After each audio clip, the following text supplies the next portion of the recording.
இஸ்லாமியர்களை பயங்கரவாதியா பேசுறது அதே அந்த வட்ட செயலாளர் தான் ஹரிதாஸ் என்பவர். நாங்க மத்தியான நிக்கிறோம் சார். காவல் நிலையத்தில் வந்து விசாரணைக்கு உட்கார வச்சிருந்தோம், இப்ப ஓடி போயிட்டார் சார்.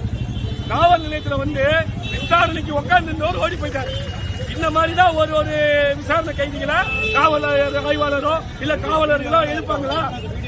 எங்களை இன்னொரு ஜட்ஜியோட உட்கார வச்சிருப்பாங்கல்ல. ஒரு வட்ட செயலாளர் ஆளுங்கட்சியோட வட்ட செயலாளர் இந்த மாதிரி பண்ணுவாங்களா? நீங்க சொல்லுங்க. பாதிக்கப்பட்டவங்களுக்கு நியாயம் கிடைக்காதா சார்? எங்க நாங்க இந்தியாவில தானே சார் இருக்கோம். RSS பிஜேபி காரன் கூட நேரடியா சண்டை போட மாட்டேங்கிறான், தீவிரவாதி பயங்கரவாதி சொல்ல மாட்டேங்கிறான். இஸ்லாமியர்களுடைய பாதுகாவலர் சொல்லக்கூடிய திமுகவுடைய வட்ட செயலாளர் தான் இஸ்லாமிய பயங்கரவாதி, துலுக்க தீவிரவாதின்னு சொல்றாரு சார். தொடர்ந்து திமுக நிர்வாகி ஹரிதாஸை கைது செய்ய வேண்டும் என மனிதநேய மக்கள் கட்சியினர் ஆர்ப்பாட்டத்தில் ஈடுபட்டனர். கைது செய்